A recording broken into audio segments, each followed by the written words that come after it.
Good thing I'm going to Osaka, which people are nicer there. So That is when I get true. lost, I think they won't shun you. I'm just gonna beg my way out of it. Oh, kind sir, simasen. I was going more bad Japanese, but I better stop. No. We don't want to flag this episode, please. I'll make that my mission. I'm gonna try to look for something. Find me. Trigun. Find me a Trigun, Frank. Put it over Find the Trigun. Even more better yet. Yeah, find a third good. Someone has some. In two animes, we still have yet to find it. It's in Osaka. Gotta find it, Frank.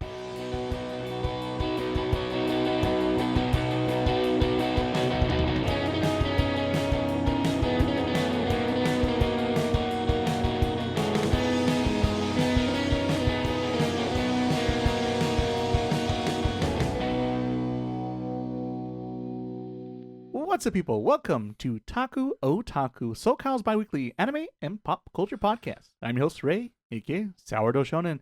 And today, ladies and gentlemen, our lineup includes a sequel season of a early podcast episode here on the podcast, because today we'll be talking about Season 2 of Trigun Stampede, aka Trigun Stargaze, whatever you want to call it. It's the new Trigun Season 2, and we're going to talk about all the good stuff and maybe some of the bad stuff about this blast from the past now, and 20 years since that original anime adaptation came out, I think. Pretty close to it. But that's what happens when you live long enough. You either see yourself become the hero or the villain, or do a podcast, whichever comes first. But I don't want to be a two-faced timer host, and I should share the other co-host on this podcast. Let's start with my brother, Miles. Brother, how you doing? So how long has it since Trigun? The one that disconnected from us? That one? Yeah, that one. The movie was a Badlands? Is that what it's called? Badland Rumble Lands? Badland Rumble. Something Rumble. The one that made just for us? 2008, 10 would be my guess, that window. There's never that one. I was like, wait, what? Yeah, that did happen, eh? We were there at that Anime Expo for that panel. Yeah? Creator there was everything. Director. Yeah. And he's like, you doing this again? Why are you doing this again? A lot of people were just kind of confused. Like, we're happy. Yeah, if it wasn't for Americans, I don't know if anyone would care about Trigun enough to get that movie and or this CG 3D anime we have now in 2020 plus. But let's not forget Frank. Frank, our third chair. How you doing, sir? Good. Good. Beautiful day. So, well, sports teams did good today, Frank? Mm-hmm. At least one, hopefully. Yep. Two? Well, there you go. It wasn't the bloody Lakers, I'll tell you that. Yeah, I'm staying away from there. Yeah. Aren't we all? Time to eject. Everyone, I'll see you a good game. I'll see you next year. We're done. But Trigun Stargaze got to be better, right, guys? Yeah. Guys? It could go up from here. To the stars, every one of us. Outer space. I didn't get that title. Stargaze? Yeah. Something to discuss in our spoiler talk, potentially. But before we jump into our Trigun talk on this podcast, let's just open up with our opening act as usual, and let's see what everyone has been up to since our last little get-together. And, let's go to Frank. Let's go to Frank first, see what's new with him. Frank first, that's funny. Oh, okay. So, guess what I played? I played... Maple Story. Yes, but kind of take a little break because I've been having headaches. Oh no. And so... Too intense. It's too locked in. A little worrisome, but okay. So I was finishing Octopath Traveler 0. Oh. And I don't remember what I talked about the last time I was. You're almost done? That you haven't finished it. But what was I doing in the game? I don't think you specified anything storyline or anything like that. Just basically you picked your favorite team and you stuck to your favorite team. Okay. So I'll just do a little quick recap. There's 3 original stories. And then there's like the Master of All. Then there's the second set of the like power, fame, wealth. Okay. And then you have like the second set of like the Master of All, but it's something else. I forgot what it's called. So I was in hell. I feel like right. That's the one liner we got. And I'm thinking, ooh, it's fitting for the end. It wasn't. Oh no. I went to heaven after that. Oh, I mean, makes sense. And then there I finished the game there. That's the real ending right there. Which was real. I kind of got tired of me because me too, Frank. I got tired of the way I was playing it because I kind of figured out you do this. It was a formula, so it was like every battle, there was no thought to it. It was just this works, and I'm not gonna change it until you make me change it. And with the exception of the final boss, it worked pretty much the whole way. So maybe I got a little too strong and didn't have to think. Also, I kind of felt like there was too many characters, and I'm like, and I had chosen the team already. Right. The story was too long. I feel like it should have ended before. It was just kind of like it became too much and a little dragged out. But I did get surprised in the final battle, and it was very unique. Not very unique, but it was just cool. It just made me go, ooh, wow. So it's good? It was good. It was good. I don't know if I should talk about it, or you guys care, or you guys. I probably won't get to that one since I'm still trying to finish the other two. Okay, so I'll mention it's not really a story spoiler, which I don't think the story is all that great at the end. But it's just because you know how there's like a ton of characters. Right. I think I counted 37. Yikes. Well, in the final battle, you fight with all of your characters. Oh. So that's pretty cool. That is kind of cool. It's cool, but at the same time, I'm like, I think fighting with this many characters made it harder. Right. Because I had to give turns to characters I never paid attention to. Right. So that's why I'm wondering, like characters you haven't touched in forever. Like Cassith all over again. Like what? Kate Sith. The fact that I never used them. I never used them in my party. Okay. Yeah, kind of like that. And but the other way I look at it is like, okay, if I didn't have all those 30-something characters, I would have just imagined just that the boss would have gone a lot of times before I could go. Which is probably not true, but it's just in my mind, that's how I justify it. Right, yeah. So that was that. Happy to finish that game. I think that game... It's the longest game I think you've ever mentioned on this podcast. You know what? That game took me so long. Did you have an hour clock on that one?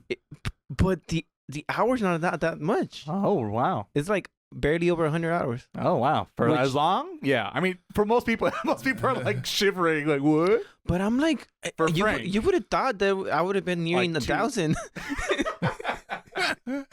Maybe 250. I don't know, but it was just, I'm looking at it, I'm like, I felt longer. Or do I AFK a lot in another games? I don't know. But it does happen. It was just, I was just surprised by the hour count on that one. So that's that. It was cool. It's so long that I feel it's worth it.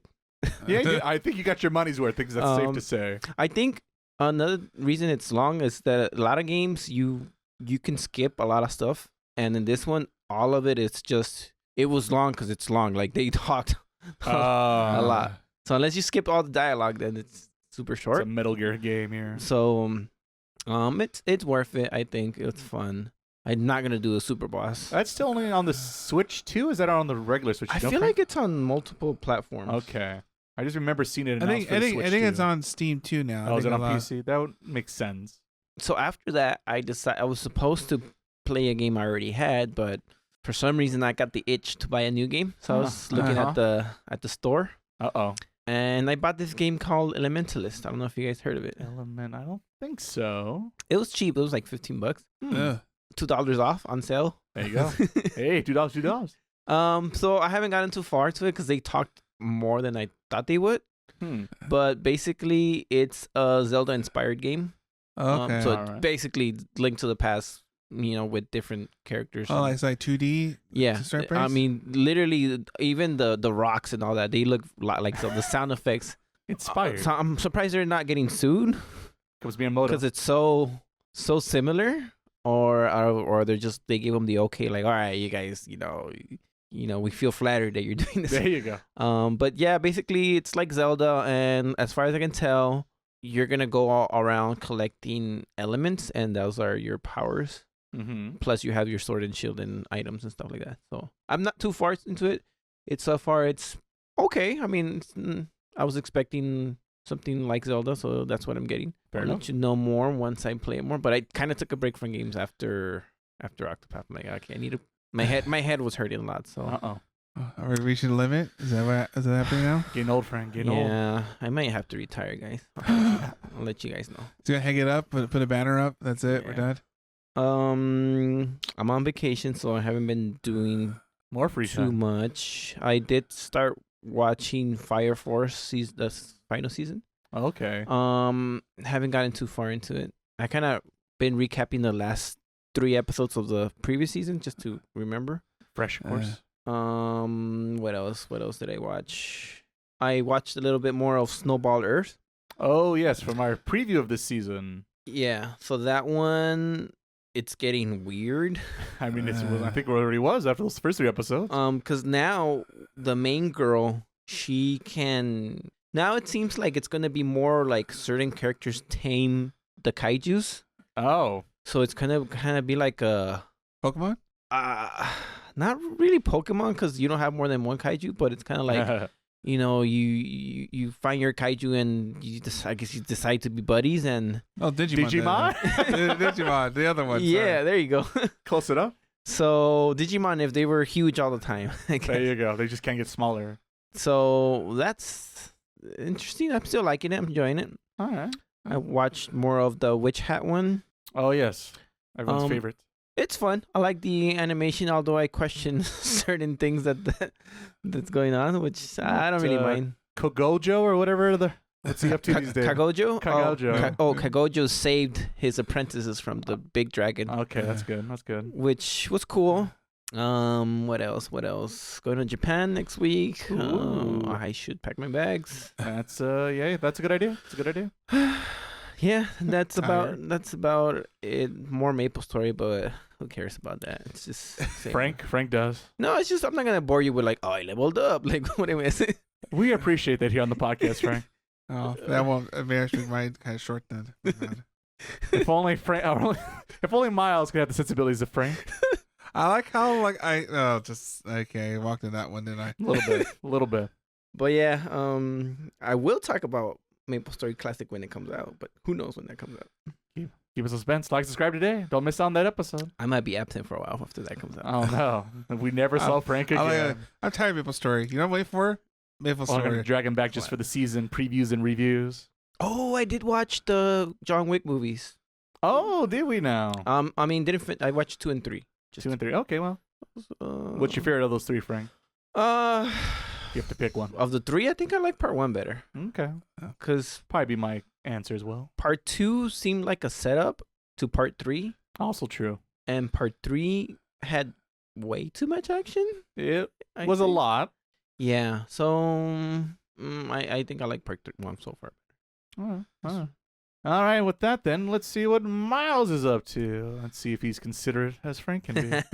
I like how you try before we even start. I'm just saying, making a note. If it's any games that maybe perhaps we've talked about before on the podcast, like for the 1,000th time, so I don't have to copy and paste the same show notes for Miles this week.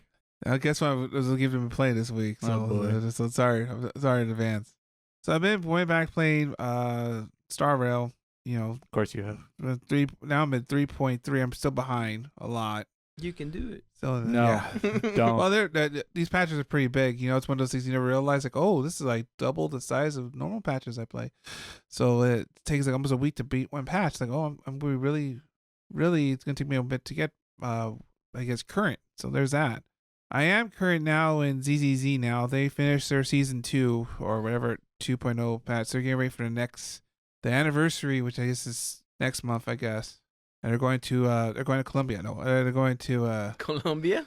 Oh, I forgot the Goofy. Coffee? Remind me of Goofy Bioshock Infinite.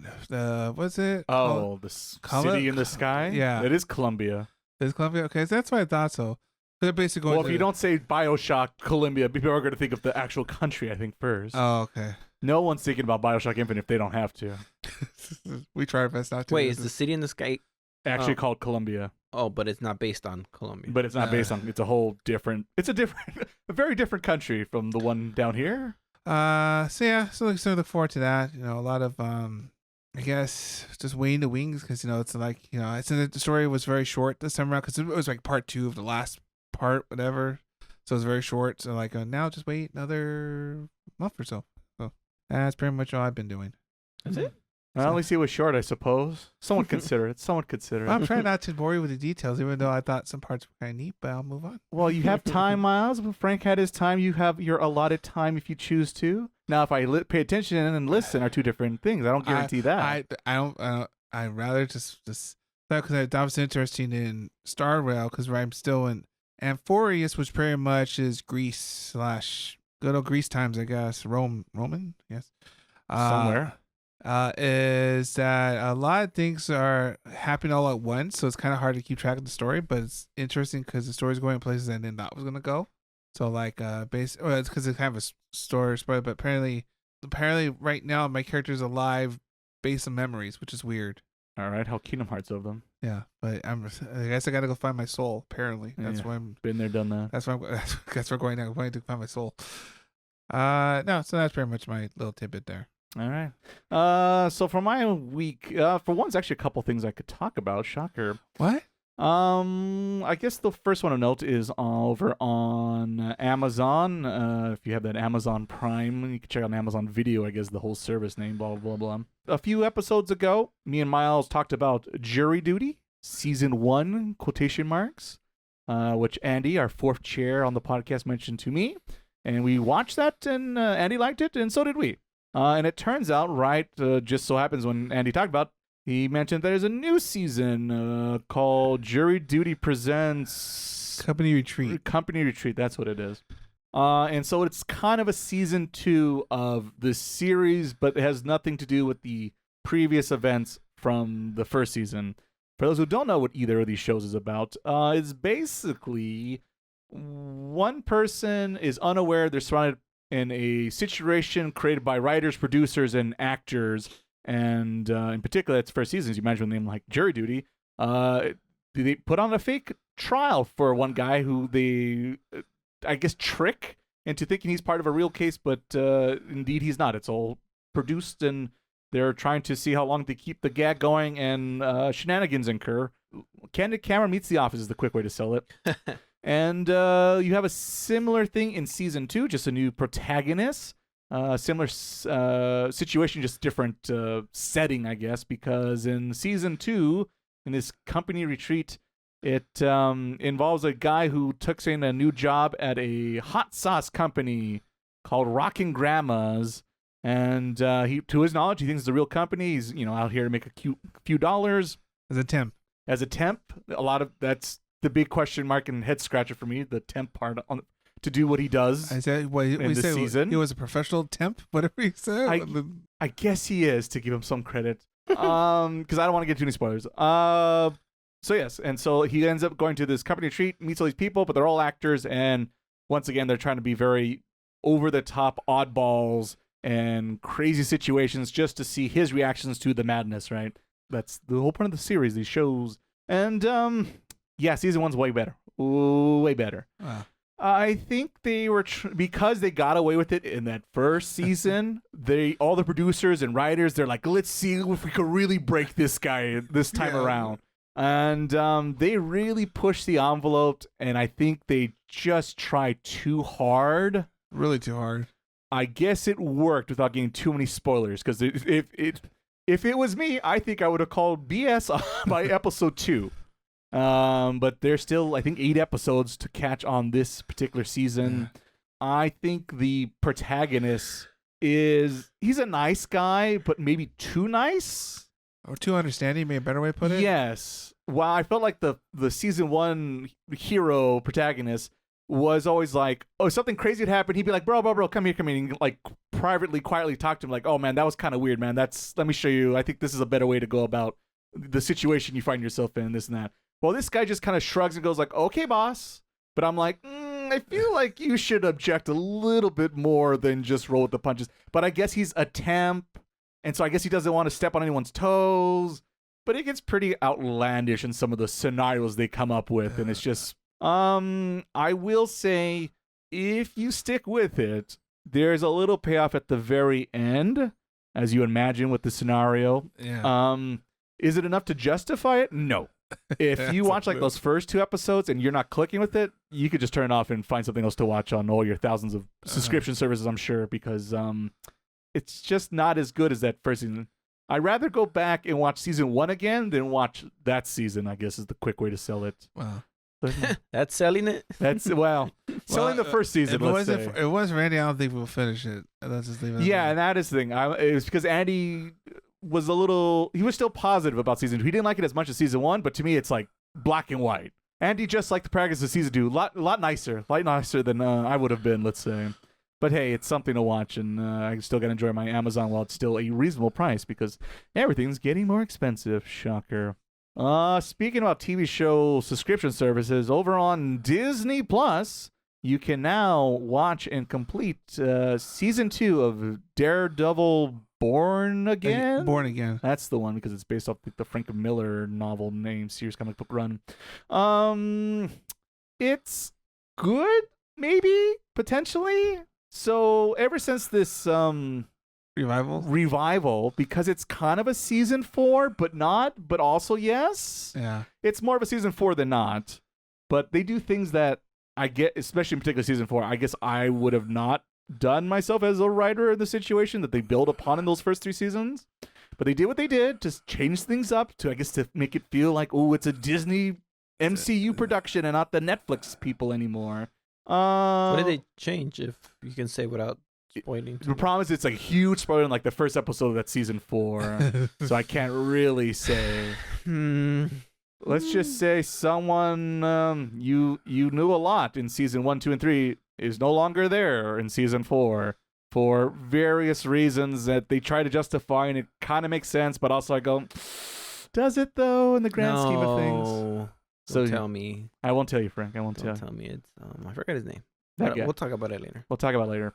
So anyway, so season 4 was a bit tough, but I stuck with it, and overall I thought it was okay. And I was a little bit more optimistic about this season 5.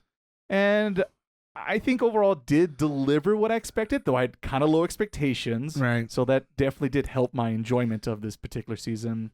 And I guess it's just all depends what they plan to do with the next season, which I think they did greenlight, and I think they're filming right now, in fact, if I'm not mistaken. Oh, that's okay. I think that's what I heard on the scuttlebutt on the Hollywood posts on the online world. On the Disney streets around here? Yeah, on the Disney streets.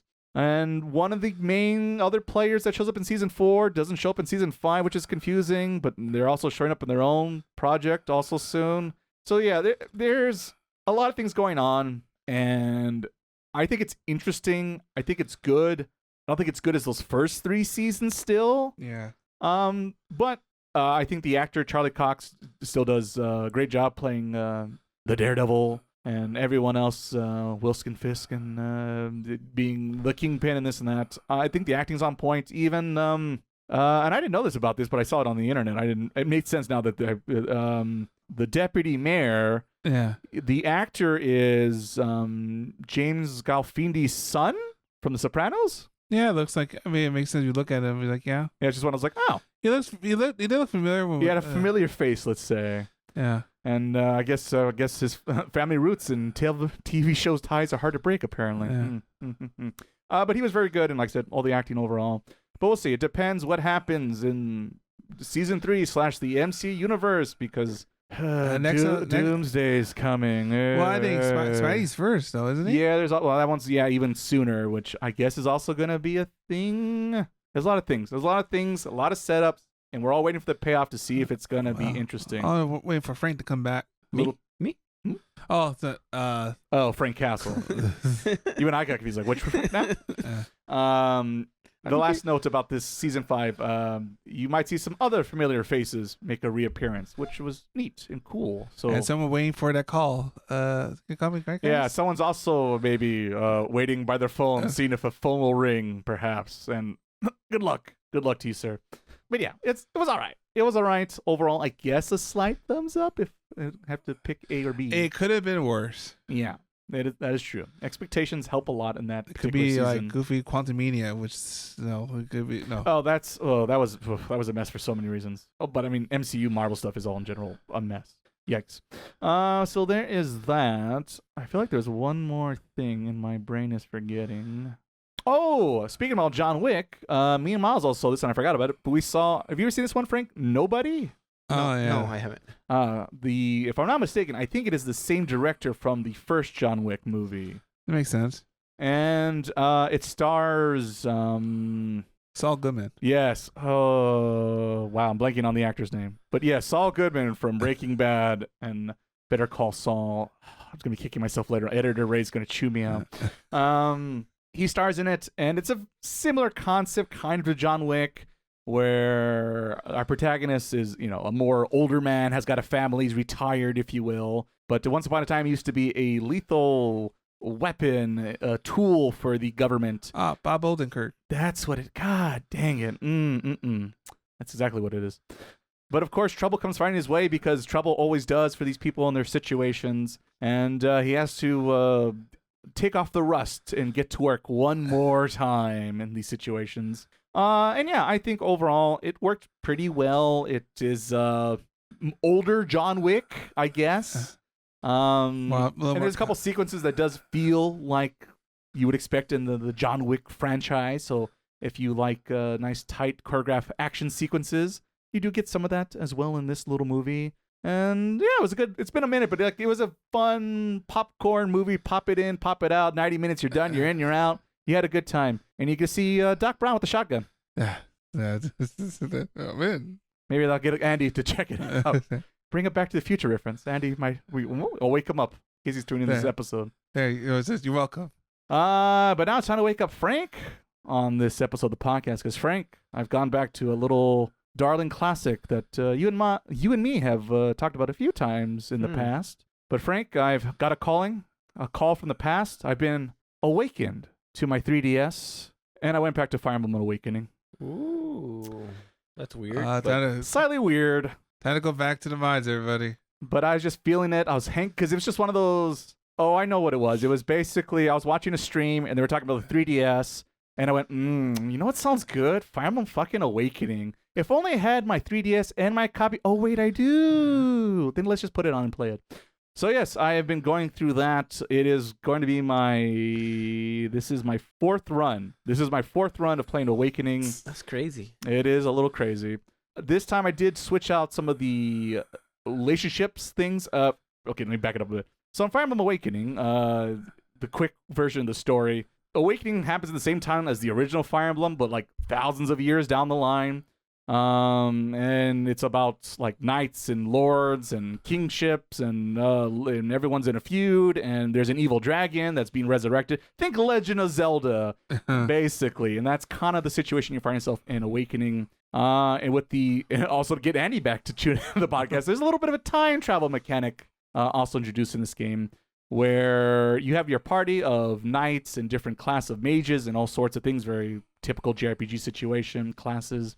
But the twist is people could members of your team together, and if you keep pairing them up, there's like a social link or like persona status, and you get so high enough, they will get engaged, and when they get engaged, also different game. Their future kid will show up, and their future kid can be quite powerful if you pick the right parents to do the right job. And so, being an expert at this game, I was definitely playing a little bit matchmaker again, making sure to have the most powerful army in existence. I like him. You get over it. You get over it. You'll like him, goddammit. Because I need this kid, and this kid needs this skill, and this skill. Think of the children. Who did you the children?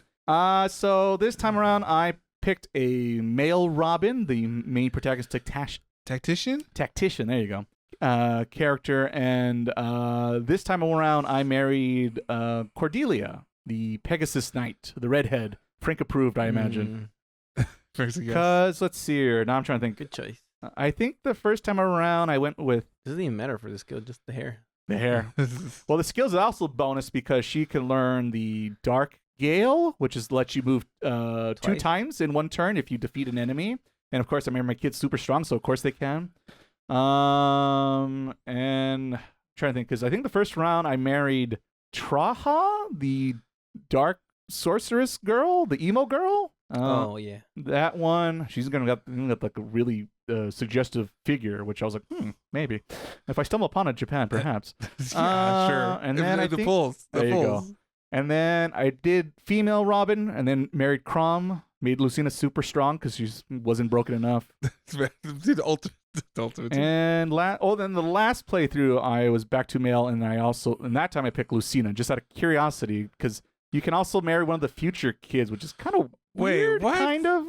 So you're just going past your generation? I did that once. Yeah. Past your generation already? And it was interesting because, like I said, each future kid is based on their mother. You're always guaranteed this kid The difference is like their skills and like the hair color depending on who the father is, but it's always the same kid and the same class they start off in. But as a protagonist, your child is locked into yourself being the protagonist, and that kid is named Morgan. But it can be a boy or a girl depending on what gender you pick when you start off, because whatever you are, it's the opposite your kid will be. And the way they introduce the Morgan character is very vague, so it allows the character to either exist with like Lucina and her friends, or I guess another future timeline way down the line, if you think about it. So time travel gets confusing and nerdy if you think about it. Further? Usually I don't, like I said, I usually don't pick that. I was just more curious if I could break the game by picking a future kid. Going even further beyond. There is one line, unique dialogue, particularly if you do pick Lucina as a romance type, which is,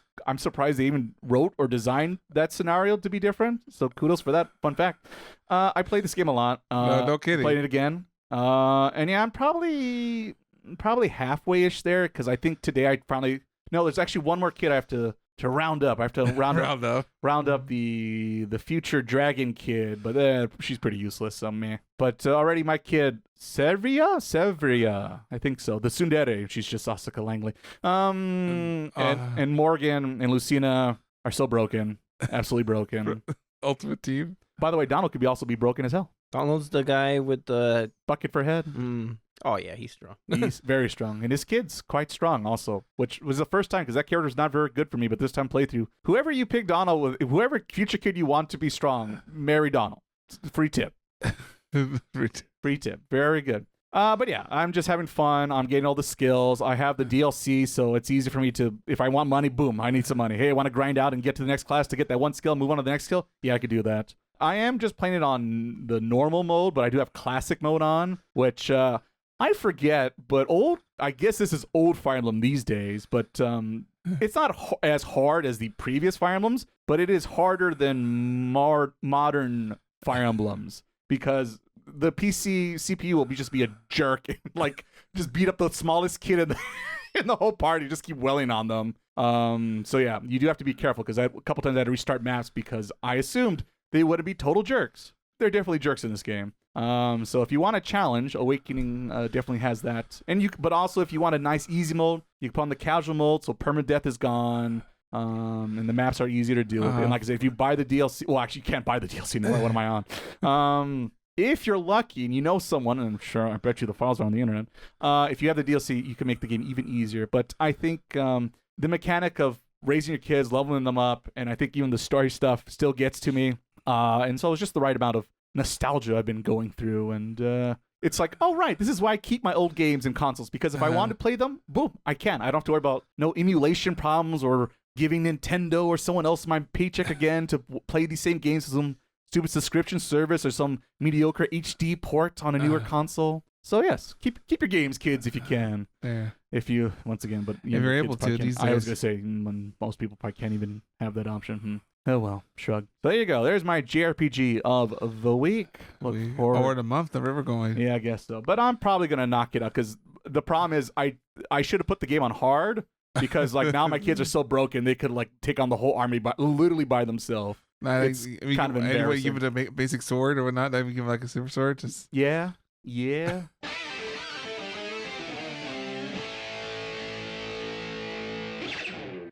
Sounds like some interesting weeks the boys are having. Isn't that right, Commercial Miles? That's right, Commercial Ray. Sometimes we kind of forget a couple things sometimes on here, so we need to find a place where we could remember exactly what we did last week. It would be nice. We are getting a little bit older, aren't we, brother? If only there was like a website dedicated to everything Otaku that people could find for themselves. You mean our website, www.takuotaku.com? What? It exists? There's such a place on the internet? That's right. That's where you can find links to our various outlets we have out there. YouTube. We're also on Spotify. And also your favorite podcast listener on our website as well. Oh, man. It's almost like we're on everywhere. So anyone, no matter what device you have in your pocket or on your desktop, you're ready to go to listen to more episodes of us rambling on like idiots. Well, speaking of rambling like idiots, let's go back to our show. So yes, there's that. So now, with the closing chapter of my Fire Emblem talk, let's lean into our main topic of the week. And let's see what's new in Trigun Stargaze. So, what's the synopsis for this series? Okay, as I mentioned before in the beginning of the podcast, technically, this is all based off an original manga called Trigun. It's called Trigun, and technically it's also Trigun Maximum, but it's just the continuation of the story because of legal reasons. They had to change the name because the magazine publishing went down. Fun fact, in case you're curious why it's two different things. Same series. Continuation of the same story, same characters. And during its run, it got an anime production in, I think, 96, 97, if I'm not mistaken. The good years. Indeed. But because the anime came out the same time the manga was coming out, the anime had to take some creative liberties with the story and characters, let's say. But it basically follows the similar premise from that. And now with this new version, which is a sequel to the first season, which came out in 2023, I think? Yes. Which we cover on this podcast. Yes, we covered on the podcast. Check out that episode if you want to hear more about season 1. Oh, it's a Frank pick, I think, if I remember correctly. I think so. So this is, like I said, it's part of that series and not part of either the manga or the anime. It's kind of its own little thing that it's taking inspiration from those other source materials, you could say. And so in this particular version of the story, we are in a sci-fi setting. Despite early on it might not feel that way because it looks like more of a Western setting, old-timey world stuff because everyone's in a desert world shooting a 6-shooter and this and that. But there's also a couple of freakazoids and a couple mechanical freaks that are a little out of place for a Clint Eastwood movie, let's say. Yeah. And our main protagonist, Vash the Stampede, is a wanted man and has a bounty of $60 million dollars, I think is the correct amount. Yeah. And he's a nice guy who's misunderstood and gets caught into situations that involve violence despite he is a very peaceful, pacifist kind of guy.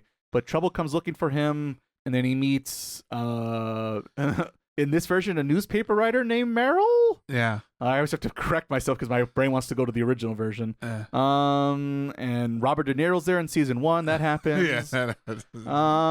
And basically, it becomes a focus more on Vash and his brother. And his brother is the antagonist of the series. And we were left off with the cliffhanger at season 1. And we have the continuation now here in Stargaze. Stargaze. I want to also have Stargazers. So, yes, that is where we are now beginning off in this particular season. I will tell people right now who are just maybe they stumbled upon this podcast for this time. Thanks for tuning in.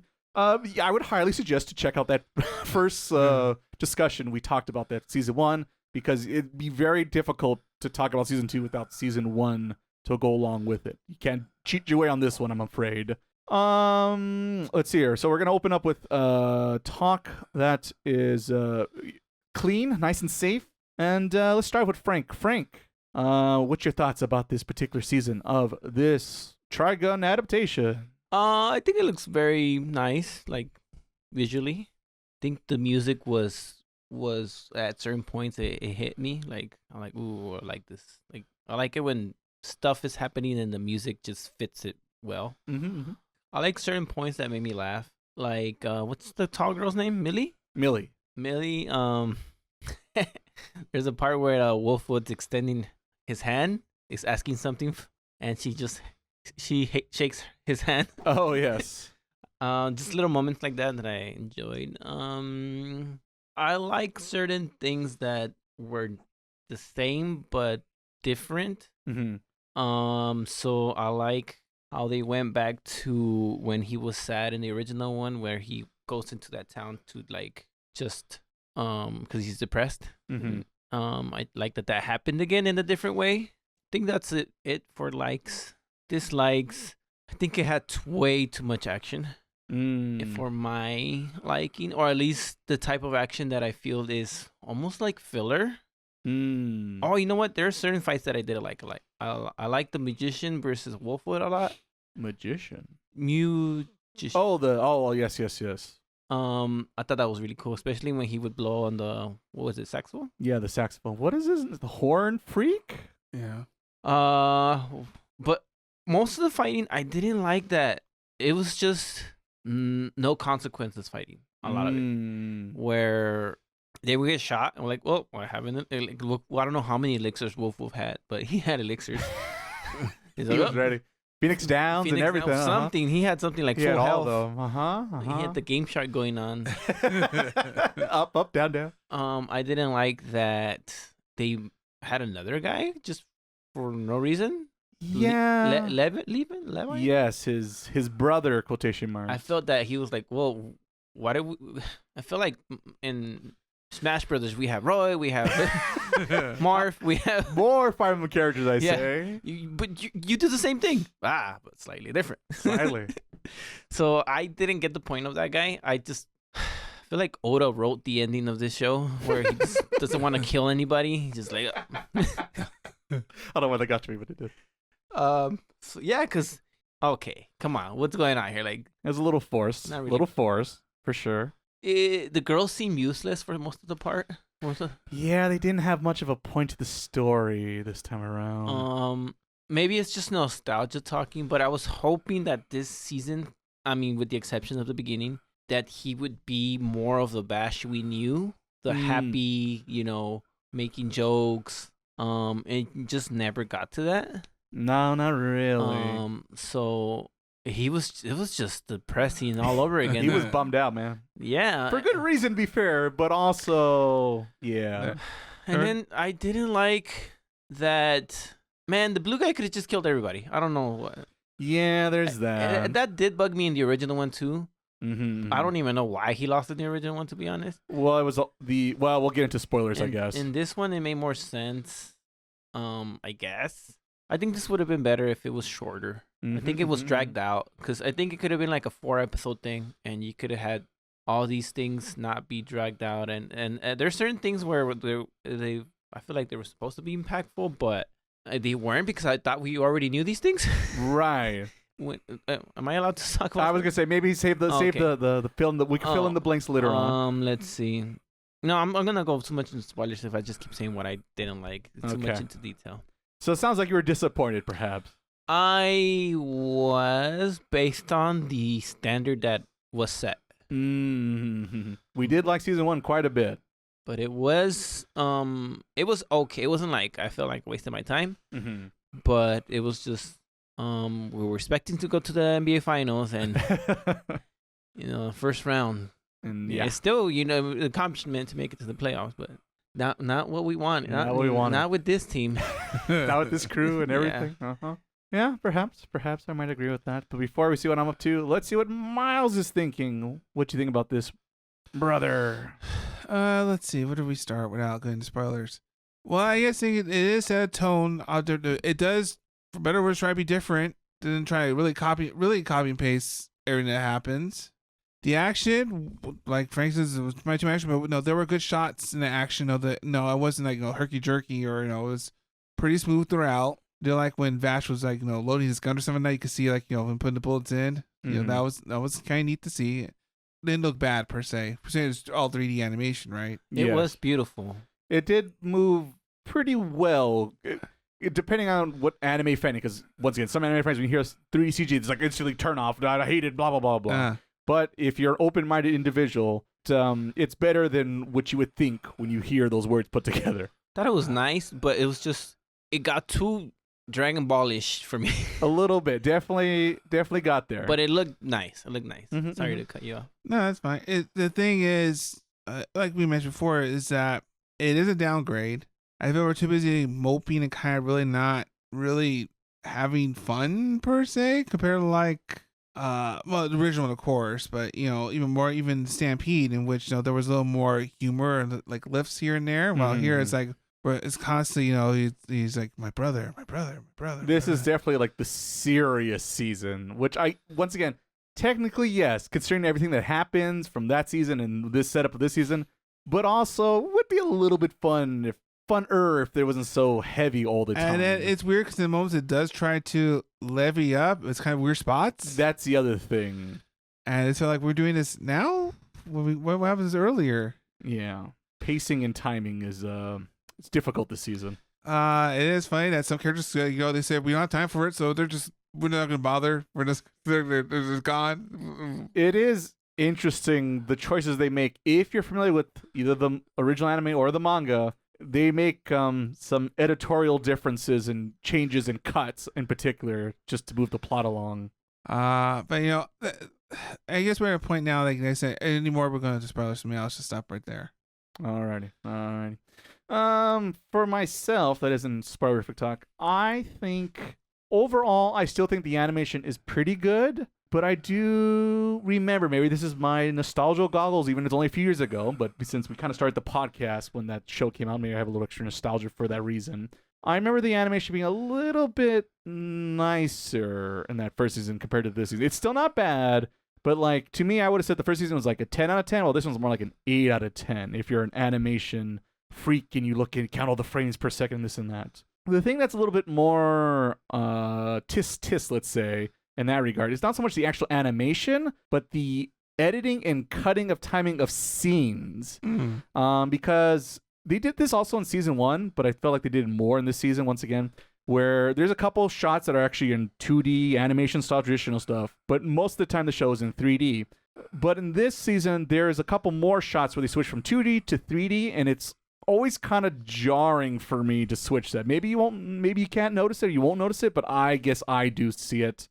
So between switching the literally 2D, 3D, but in particular, it's always like a lot of the action sequences always end kind of funky because it's always like Vash shoots the last shot in his revolver and then cut to the guys out on the floor, and I guess he won the fight. There's just a little too much quick. You don't see the frame by frame by frame what happens. It's just cut to result of the event. And it's, like I said, it's very minor, but I guess as an editor, a video editor and audio editor, I couldn't help but notice just the weird little hard cuts of situations that I feel like we could have cut to a reaction shot and then the final shot.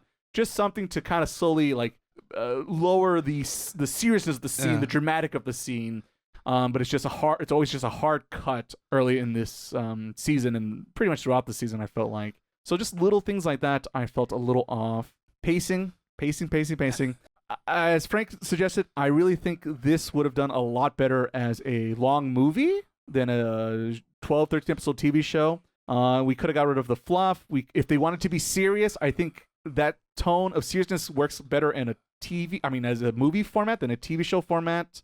I won't get into it really here, but I will say season 1 of this new version of Trigun is different. And I won't say how or why, because it's kind of a spoiler ?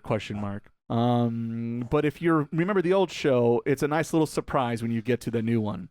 But when you see the premise of this season, you're like, oh, I know what's going to happen. This was kind of in the original anime. And so the problem is, or can be, at least for me, knowing the original anime, I was expecting certain things or people to show up that just never happened because of timing and pacing of the show, because time is running out and they want to do a little bit of everything.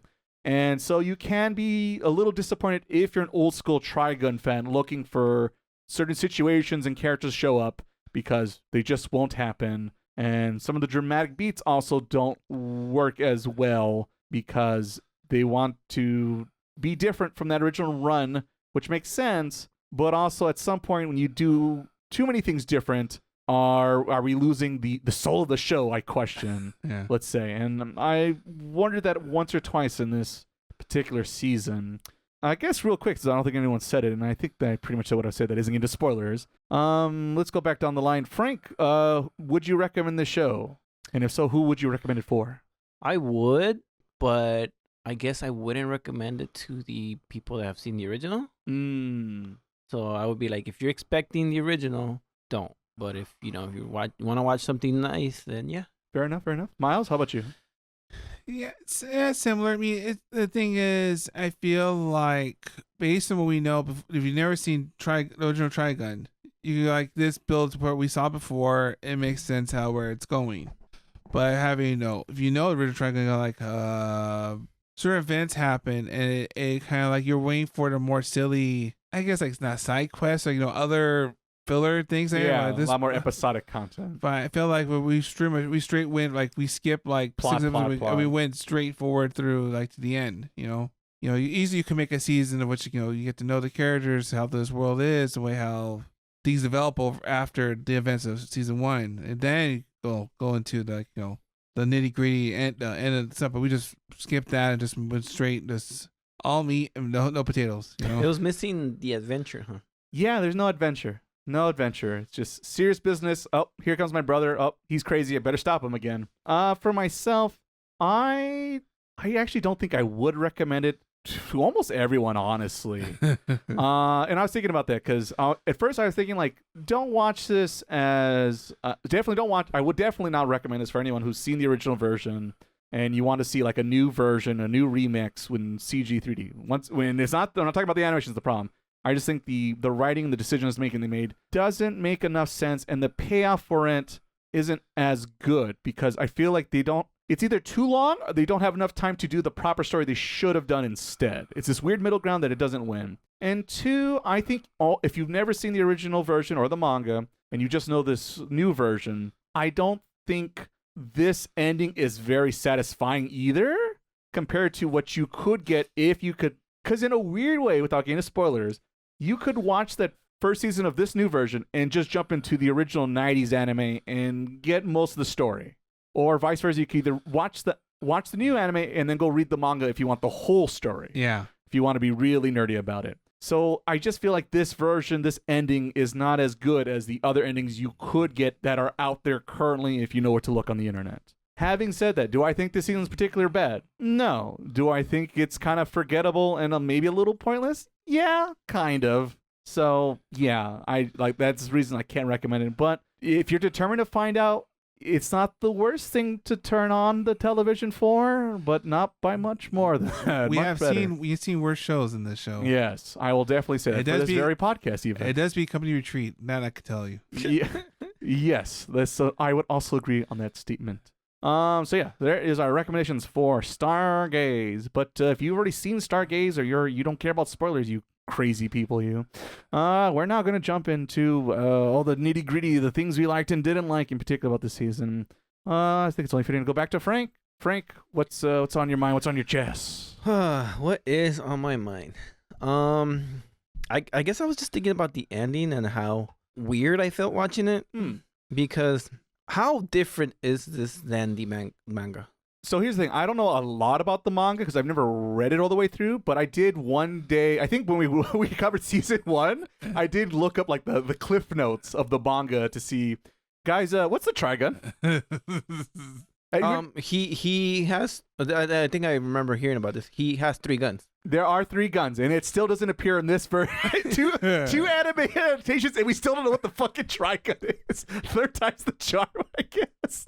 That's crazy. All these years, and we still don't know what the Trigun is, unless you read the manga. Because I believe he has the pistol. Yes. His arm is a gun, and he has a machine gun, right? And yes, the original version. Yeah, he has a machine. Well, it's because if I'm not mistaken, now, like I said, I'm very hazy on this. The reason it's called Trigun is because there is another third, because one gun is knives, one gun is Vash, and then knives makes a 3rd gun, and the 3rd gun's like the ultimate doomsday weapon somehow. It's better than the other ones somehow, and that's why it's called Trigun. But you never know that in the 90s anime, you never know that in this 2020s anime. But in the 90s anime, you can see that the guns transform into... Yes. And it's the guns. It's not that because they're a special race, right? Yes. I think it's like a combination of the two, I guess, technically. It's the guns are magical and they're magical beings, so you put them together, they could do magical things. I feel like in this one, they're just magical. And it doesn't have nothing to do with the equipment. Yeah, it's definitely them being aliens and not the magical gun. And I didn't like the rules that were set for them, which is like, what can they do? Like, they can do anything. Anything's possible. Apparently, because I don't get, like, why can knives fly? Why? He can breathe in space. Why can he turn things into knives? Yeah, the knives. They never really, they kind of explained it, mentioned it a little bit, but they don't. And then they mention things that like, wait, this is what it is? Yeah, it's a quick throw line. It's a Because I think they mentioned in this season where it's like every plant has their own skill, I guess. And I'm thinking, okay, so that's why knives can turn things into knives. And then Vash in this one, gravity or black holes. Yes. And then somehow gets a wing. He loves Final Fantasy VII. And then there's like they're combined, and that's, I don't know, something like, because they say, oh, they're 2 parts of a whole, and like, okay. Right. So that whole lore, it was a bit confusing for me. Shaky. I don't like it when things happen where it felt like it was a dream. So all these stuff, it felt like I dreamed it. Like this, the way it happened, it felt like it was my dream telling me, explaining things to me, which my dreams do not do a good job of explaining things. Most of them don't, to be fair. That we're always floating, we're in space, and something's happening. Magical things happen, and then emotional beats go on. Right? Yes. Normal dreams. Yeah, no, that's a decent analogy. I think we can go to here. I think that makes sense. But as a content, I don't like it presented that way. Yes. I like it more simple. I like having to go to the director's cut and the director explaining to me why he did this. He's like, oh, he actually turned down here because he remembered this. I'm like, oh, you would have never guessed that unless the director told you. But in this one, they're like, no, we're gonna explain it to you, and we're gonna show you the flashback for the third, fourth time. You love it from a different angle. Pretty much. It felt like people kept jumping bandwagons where the bad guys are bad guys, the bad guys are good guys, the bad guys, we like them, we don't want to kill them, we do want to kill them. Yeah. It felt like watching Fate Stay Night, where Vash didn't want to kill anybody. Oh, but yes. we have to. Like, but Frank, people die when they're killed. I know. Like, I understand that it was painful to kill somebody, but you have like basically your best friend in front of you. You still hesitate to pull the trigger, and you're still sad about it. I'm like, dude, you gotta do these hard. Right. In this situation, what would Tanjiro do in the moments like this? Yeah, he didn't. This is why I don't like the whole he's too strong, felt too much like Dragon Ball Z. Because I like just a normal guy that's very good with a pistol. And he gets impossible tasks done with a normal pistol. That's what's really cool. I agree. But he can fly now. He throws gravity bullets, which bothered me because I felt like he was wasting them. Yeah, there's also that. He was wasting them, and like I felt like each bullet killed like hundreds of years of his life. Yeah. Which is that's the other thing. I know that's a mechanic, a gimmick, a story beat from the manga, which also is not in the original anime. But I feel like the way they incorporated it in this version is also just weirdly, it's just like, we need to do something that the original anime didn't do. Oh, the hair color change, that was in the manga they never covered. Let's do that. How are we going to do it? I don't know. So in the original, they're dying because... Yeah, basically my understanding is, and like I said, it could be a little fuzzy, a little wrong, but my understanding is every time they try to use, especially particularly the super cannon laser guns that they each have, it takes away, it sucks at their life core, whatever force, whatever you want to call it. And that's why in the series it progresses, he keeps getting more darker and darker hair, like you see in this anime adaptation. Well, it didn't bother me that was a thing. What bothered me is just like, as a guy who doesn't like using potions in RPG games, like he was like whoa, damn. His plan was terrible. It was a terrible plan. It was just like, get close to him, put the gun right next to him, you don't miss. Because these bullets seem to be super valuable. Yes. So that kind of bothered me. Like, what are you doing? You're just throwing away the bullets. He's like, what's it? Shangri-La Frontier with the crazy lady that buys all the local shops. Yeah. So they take down the samurai. Oh, yeah, but she was rich. Yeah, that's what I'm saying. This is not money. This is life force. And then the other thing is like, okay, it's cool that his hair changes, and then they were like, and when it turns all black, he dies. I'm like, wait, it's all black. Why is he not dead? At least show me the strand of blonde hair that's keeping him alive. I think the difference is, I think in the manga, and like I said, could be wrong. I think in the manga it's not implied he dies if his hair goes black, but he'll just become human. I think he'll lose all his supernatural abilities. Well, I don't know. The ending was a little unsatisfactory, where the fight wasn't all that. I don't get it. Like, they just want to talk it out. I kept. You know what? Good point. I kept thinking about Naruto's Taku no Jutsu, and it's just like it worked. Like, damn, Naruto strikes again. The lucky stat is super high in Vash the Stampede. Damn, and it's just critical hit every time. What was the ending like? What was his plan? We'll both die? We'll just talk it out. I don't. It was a lot of feels for the sake of feels, but like no thought behind either of their plans. Yeah. But it was like, because he had the black hole right in front of him, right? And he was like, "Come here. We'll go together to the other dimension." That's what he said. Yeah. And then he goes there, and then he's like, "No. What do you mean no? I did what you asked." Right. So what did he do? He gave him his life force, or that wasn't very clear what happened. did he go into the black hole alone and made him? I'm assuming, yeah. Basically, he saved Vash and he went into the black hole. Did they crash and gave life to the planet? Was that why it has plants now? Part of the cards. I don't know what happened. He won. Yeah. I think they could have made the whole. This is where I would have done things differently. Where I kind of like how things sort of ended in the part where he had a plan. He kind of succeeded, but he didn't succeed because the plants that was like, whoa, that's not our plan, right? Is that basically what happened? Who are we talking about? The plants. No, but who's he? The knives. Okay. Yes. So the knives are like, oh, I'm gonna make this world for the plants. Yes.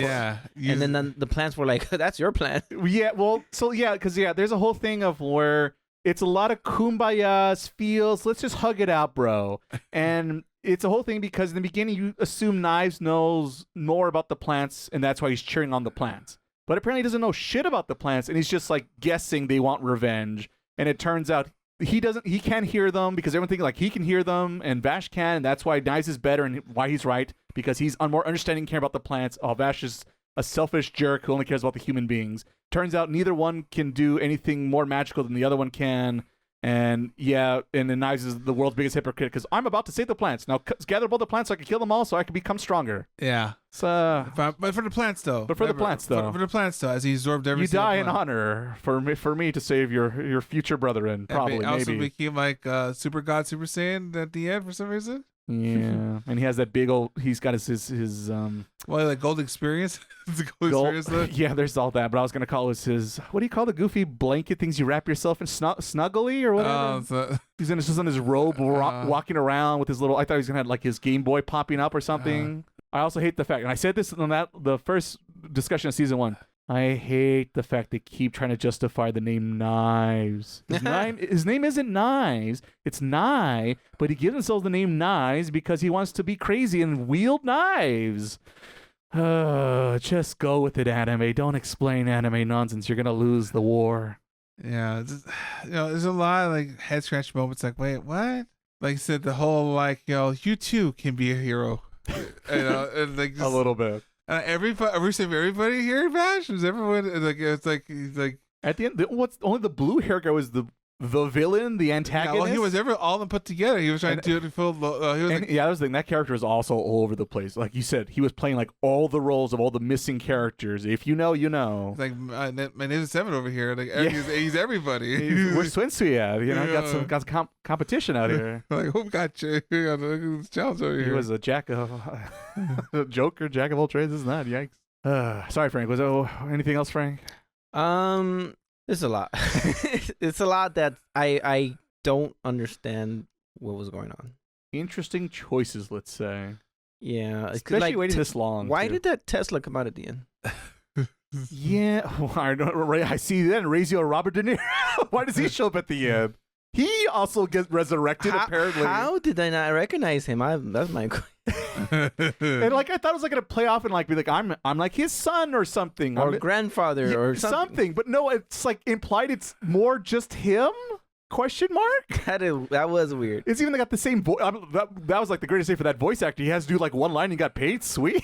You know what I was kind of thinking was really weird, but at the same time, like, wait, that should have been real. It was kind of a fake out where they made it seem like Millie was the insect.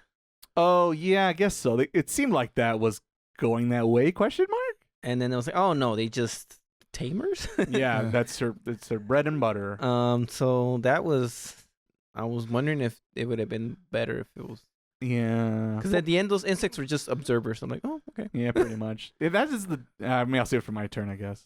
But Millie, also missing, disappointing situation there. And yeah, Millie, because in the original, wasn't she like the one that brings things back from getting out of control? Kind of, yeah.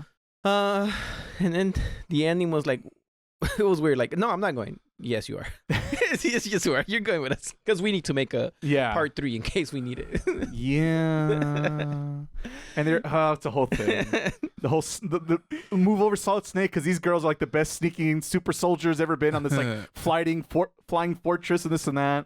And like no one, only at the end, like the guy goes, "Wait a minute, how'd they get in here?" Oh, shrug, and just shrug. Everyone's like nonchalantly, "It's the end of the world," but also, let's see what happens. Let's see what. Fuck it, I don't give a fuck. What? And like no one's like trying. No one keeps cheering for the whole team. Everyone's just going with the rules. Oh well, pass me another beer. Let's see what happens. Like no one cares. No one cares. What's going on here? Yikes. Yeah, I think I've said everything I needed to say. Alrighty, let's see what Miles has got for us. Let's see. Other than the things we do and things before, it is funny that the few moments we actually have funny moments was kind of off place. They're trying the whole bit with the motorcycle. The motorcycle bit was way too long. One joke, move on. It should have been, Vash can ride a bike, which makes sense because he never has. Why would he? That's funny. All right, move on. Oh, no, they're doing it. Oh, they're doing it again. Oh, keep going. Oh, no, please stop. Yeah. It was a weird, and especially like so late into the season and after all those serious dramatic beats and just like, really? Now? Okay. I do appreciate the one moment, though, that, at the end of the episode when like, oh, here we go. There's Wolfwood and here, this is the end for him again. Oh, they're playing on your expectations. And they're like, guys, I want to take a nap. I'm done. It's like, oh, okay. Oh, that's right. He does die in the original. I forgot about that. It's a whole dramatic thing. Yeah, that's right. But here's the thing. For one, that is probably the biggest difference if you know the original anime. But I guess I assumed they weren't, just to be different for the sake of being different. Because once again, I remember at that Anime Expo panel where they had the original creator and everyone else out there, a lot of people were like, "Why'd you kill Wolfwood? You couldn't kill. Why'd you kill?" Everyone was just pissing about it. Like, this is like at least 10 years after the fact the series came out, aired on Toonami, this and that. And people were still upset about that and complaining to the poor creator. And so to me, it only makes sense that they would avoid that booby trap, if you will, this time around. Did his hair turn white because... No, he just dies. That's a whole thing that's... As far as I can recall, I don't think it's a thing from the manga. It's just something that happens here. He's like a super soldier child in this adaptation, which I don't think is the case in either. Definitely not in the original anime. Yeah. Because he's just an old guy who's a priest who does some. He's a mercenary priest, I guess is the best way to describe him. Yes. But here he's an ex-Knives follower, I guess. The other thing is, in the original anime, when they kill Wolfwood, it's a twist because I forget he fights one of the Go Home Guns, the Knives followers, and he wins the fight. But I think one of the other ones show up and like shoots him in the back, and that's basically how he dies. It's like a fake out. You think he won, but and then at the very end of the episode, he dies out in the church in a very dramatic scene and this and that. And even have Millie there, so it's like, oh no, because there was like the potential romance interest there. So it's this big fake out and a surprise shocker. When this time around they ham it up so much, it's this epic fight. He's fighting his brother, quotation marks, and it just didn't seem like if they killed him, it was gonna make any sense. It would be too on the nose. So disappointed. Let's see. I did, like you said, the hard cuts, like the ones where the final scene as they were fighting as Vash was fighting the blue-haired guy, and all of a sudden they were skateboarding on the side of the road. Oh Jesus, I forgot about that. But like just quickly jump cut, like, wait, how did this got here? Like I play some Sonic Adventure 2 music or something. There's like that. Also, everyone's pretty good at surfing too on the sand. Something like, like, wow, that's Tony Hawk. What's he doing here? Everyone's like so used to it. It's like, wait, okay, like that was pretty good. I forgot about that. That was so cartoony. There's that. There's the whole bit about like, the fact that Vash was just very mopey. Like, he was pretty mopey. He was busy stressed about knives, the whole situation thing. But I felt like it wasn't like, other than the motorcycle bike, which last time, like you mentioned before, or the end part in which like you said, look, he's running away, everybody. As we get more classic Vash shenanigans, I guess. Mm-hmm. I felt like there wasn't really character development for him, I guess. It happens very fast if it does happen. And then there was about the other plant character, the other one day. I don't even remember. She must have had a point in season 1, but for the life of me, I did not remember what it was watching the season. I only remembered her towards the end when like, oh yeah, she was there too. What did she do? What was the point? Yeah, because I'll be honest, I thought she was the third gun. And all she needed was a hug, and I guess she so much for Master Knives and the end of the world, but a Millie hug and saves, I guess, the tall a hug from a tall, pretty girl cures all problems and ailments. Well, and, I mean, you too. I mean, yeah, everyone's so understanding. They're just so nice, so nice. And I think it's funny because there's action here, but like none of it, like it's like a bunch of filler action. There's like no. I guess I never believed anyone's going to die after that first fight or two. I'm like, oh wait a minute. Here, yes, that's exactly. Once they because they have a similar scene in the original anime, and they kind of recreate it, but they change the circumstance and who it is and this and that, but the same feels and vibes, if you will, because they kill that one guy's like the big Giga Drill guy fighting all over the place, right? Yeah. Becomes like a friend of me in the beginning of this season, but he dies the way that the blue hair guy dies in the original anime, kind of in a way where Vash has to force to kill him because of situations and this and this and that. And yeah, that's the other thing. I think that original design with the blue hair guy made him more menacing and creepy and weird and spooky. But because in this version, he's just, I'm crazy mad villain man. He's too. I didn't like him in this one. No, he's terrible. He's too villainy. He's like cartoon, he's all over the place. Yeah, cartoon villainy. And in the original anime, he's very like, I'm going to make you suffer, Vash the Stampede. Very like monotone. He doesn't like move much, but he does all these weird, freaky things. You're trying to figure out, like, what's this guy's gimmick? Like Aoshi from Kenshin, kind of? Yeah, well, I mean, he fucking looks like Oh, yeah, but that's more like... Yes, but definitely, yes, more of that kind of vibe and tone. In a weird way, it helps if you don't know the other anime when you're watching this season. I'll say that. Don't look it up, kids. Wait till after you watch, then go look it up. Because you're too busy thinking of the best parts of that show, and you're left with the okay to bad parts of this show. I think now, because my friend who I always recommend anime to, because I kept telling him, I don't know if you should watch the original one or this one first. Now I know. Watch this one first, then the original, finish with a bang. It's probably the way to go. No problem. Take away the problem. All right. The way to go. All right. Fine. Absolutes, Mr. Absolutes. Yes. And I guess that's it for me, I guess, for Sports Talk. So I guess we'll let the grand finale over here. Let's see here. Did I leave anything left? I think we tackled most of the things. Right. I guess that was my original talk about it, and I kind of got sidetracked to the blue hair guy being disappointing.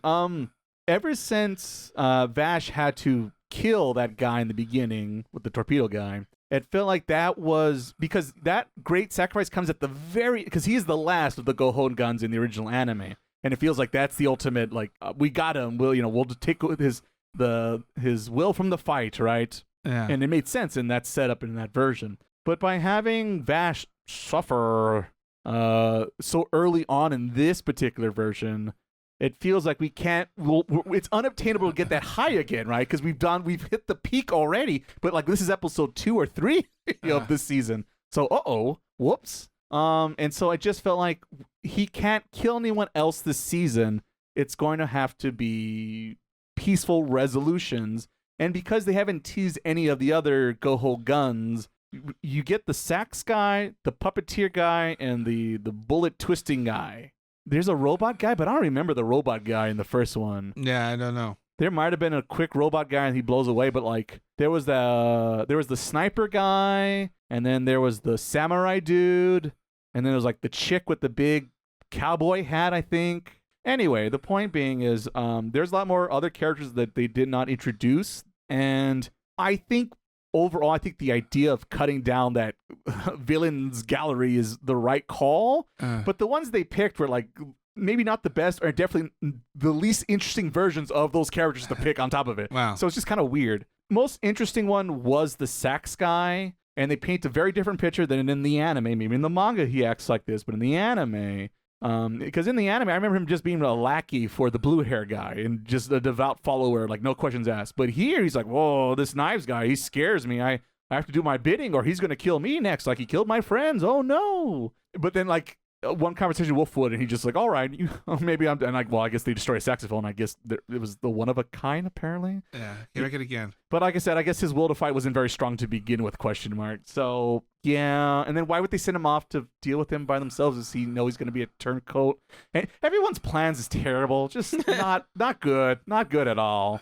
almost not as bad, but I'm starting to think Sentenced to Be a Hero Girl's plan. It's getting close. It's getting close to that kind of range. You understand that a little bit longer. No plan is a plan, apparently. Yikes. So yeah, and then the whole knives thing is just weird. One thing I will say, here's one positive thing I could think about. That's more of a spoiler thing that I think the anime kind of talks about, but kind of talks about it towards the very end, and it's very soft punched. While here, I think they punched a little harder. Is this time around they really portray Rem as not perfect, because in the original anime he's constantly going Rem, you know, his savior, the perfect woman there ever was and will be, and this and that. Yeah.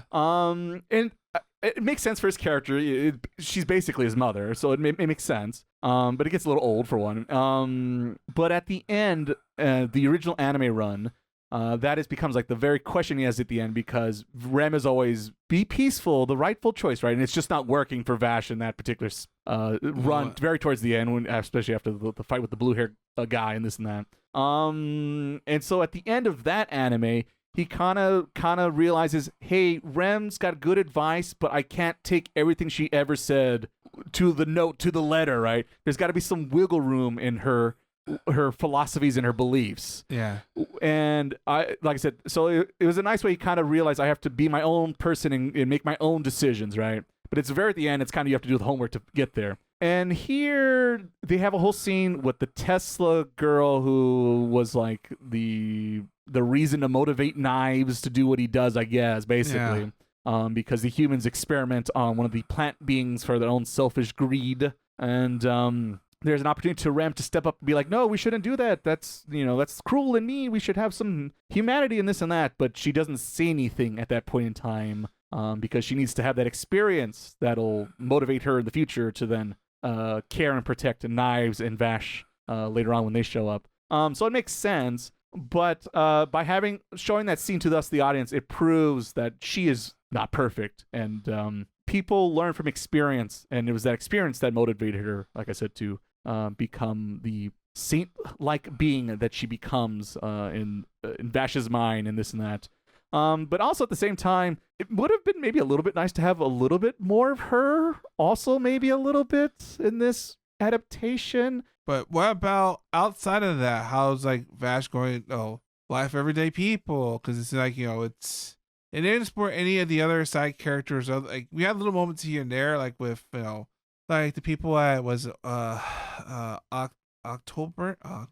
We had one with the kids, the orphanage, and that. Yeah, it's the most you see the orphanage and you see the people that still are in the giant ship that crash landed, right? Yeah, but those are the only people you get to really interact with that isn't Wolfwood, Meryl, and blah blah blah. Well, like in the original anime, he went here, he went all over the place. Right, more episodic, and he learns about human beings, and we're all trying, we're struggling, and sometimes we do good, sometimes we do bad. Yeah, like Frank mentioned, there's the adventure aspect of it doesn't exist. I think like in the original ending, there's a lot like passage of time. Like he showed like he grew like he never everybody. Mm-hmm. He grew up. He grew up knowing like well, obviously his time a little slower than everyone else's, but he grew up with these people and understands the city and more like the people and things like that. That's what motivated him more. Here, we don't really get that person other than obviously he's different from Knives because he actually cared about people. But there's no real the anime itself doesn't treat like we don't know anything about it from this anime per se. Yeah. I want to say something about the whole Rem thing. I thought it was interesting how they showed the not so perfect side of her, and then how it kind of helps, I guess, Vash understand a little bit more of Nai's point of view. Yeah, and I do like that it's not like in My Hero. What was all this back and forth with I'm gonna save him and all this and all that, right? And in the end, he just beats him up. Yeah, pretty much. Good punch in the face. I do like that they didn't come to that. It was like that's true. And that was the kind of the reason of like, you know what? Now I see your side. Like, yeah. So let's just meet halfway and solve this together. That resolution was a good idea. I just felt that it wasn't executed as well as it should have been. Exactly. Because I like it when villains make you feel like, well, it's a good point. And Knives does have a good point. But he just went about it like a villain. Too extreme. As opposed to, hey, this is what I'm doing and this because I believe in this. But it was more like, at points, he just became like a killer. Yeah. Like a nonsense killer. Like, and he's got a million knives. If you're someone who is upset, I guess I could see both the world. sides, but, you're upset because humans killed, your people. Right. Why are you doing the same thing? Like, it's not a great plan either. And also killing your people in the process to kill them. Yeah, so it's a lot of destruction. I just wish if they would have made him a little less crazy, a little less like nonsense killing. Like if it would have been just like people that attacked him or stuff like that, or I really need to kill you because you're in my way or something like that. Yeah. But it was just people that are in the street doing nothing, and that kind of it makes the ending hit less. Where it was like, well, yeah, yeah, no, I agree. So I think if they would have made him a little more understandable throughout the series, it would have been a nicer payoff. Yeah, I 100% agree on that. With the fact of what Nice's concept fighting for is something that I think most people could support. The way he goes about it, I don't know about that. Those choices he makes. I mentioned earlier. I care about the plants people. Excuse me, they absorb all the plants' power and become a super god. And that's the thing is, I think I said this before on the podcast, is with like Naruto or any big shonen, any big long on story that involves like violence, I always want at least an attempt to talk it out, right? And a lot of times in those series, you just don't really get those moments. But here you do kind of have those moments. So I do appreciate they tackle that. Having said that, though, of course, it kind of just becomes a big, like I said, a punch in the face to solve the problem. Which, okay, I guess. But at least an attempt was made. And it's just, as he said, the execution was lacking when it comes to the big climax and payoff for this particular season. And I guess the whole series altogether, since it seems like this is it for the CG 3D Trigun series. Maybe a prequel. So yeah, and that's the thing. I just really felt like either this should have been a movie, or we should have got 3 seasons worth of the show, and the second season could have been focused more on the episodic content that we've all been talking about a little bit. See a little bit more Vash as we know him as a silly, go-free, lucky, dumb protagonist that he is. And then I think season 3 could have been more on the focus of what we kind of got this time around in this season 2, and get a little bit more serious because Knives he's back. And that was the thing. Like, Knives dies, but then comes back almost immediately. Well, he dies. He dies like 3 times. It's like I can't miss you if you're not gone, bro. It's simple as that. And I feel like if we had that break in season 2, and we would tease he's brewing in the background, he's coming back, he's not dead just yet, I think it would have been good. Because you also get that in the original anime, if I'm not mistaken, because like, doesn't one of the towns get like destroyed and all that's left in the city square is like the word knives on one of the fountains or something? Yeah. And I thought, like, that to me, that was like so creepy and weird. Like, what the fuck? Who would do such a weird thing like that? And so that would have been a good setup and tease, like in season 2, to get to then season 3, where it becomes more serious and dire, and we can have our philosophy beliefs. I felt like, and we mentioned we were watching it, I felt like they pitched the idea and they said, yeah, no.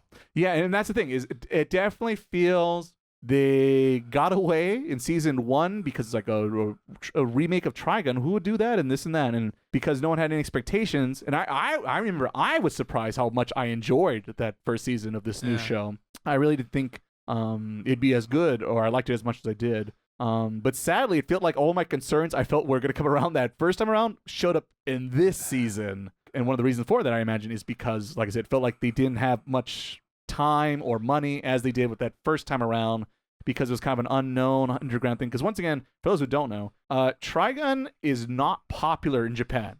Absolutely not. It is not in anyone's radar. It is like one of the most deepest cuts. It is only somewhat popular out here in the West for us Americans. USA. Because they used to play it back on Toonami late at night along with Cowboy Bebop, which Bebop and Trigun, love them both. Objectively, one's way better than the other one, and it's not Trigun. So yeah, at the end of the day, kind of disappointed, I won't lie. I didn't think I'd be this what's the word, crestfallen. Season 1, surprised, very surprised, a very pleasant surprise. And I did not meet those expectations the second time around. Bit of a bummer. All right, gentlemen, any final thoughts on Trigun Stargaze? No. Nothing but love and peace. They did squeeze it at the very end, at least. I'll give him that. They did? And it's literally like the last line he says. And it's like kind of like almost they forgot, like, oh, isn't that like your catchphrase? Yeah. So, yay. But yeah. I do like they occasionally, I think he must have been on piano for at least three or four, like they use the same scene. It's like he's back at the piano once again. That's one way to save some money. I think I like seeing new versions of things I love. Sometimes they hit, sometimes they don't hit. True. I feel like we got a walk. A couple of strikes, but we got a walk. Somehow we got the walk. Yeah. You just chucked it in the backboard and we got that walk. I'll take it.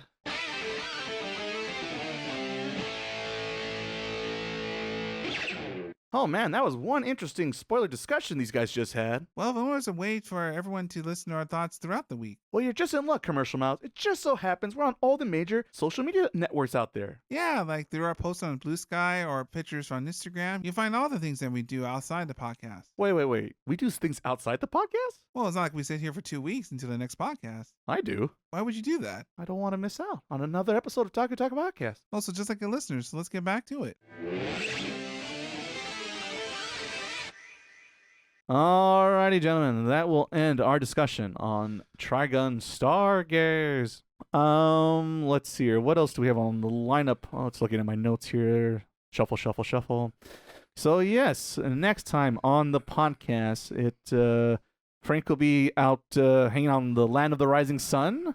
He'll be out on assignment, you could say, doing some field reporting. Yeah, he's going to let us know what's hot, what's trending. Let us know what's the hot new anime. Ask him if they know Trigun. Yeah.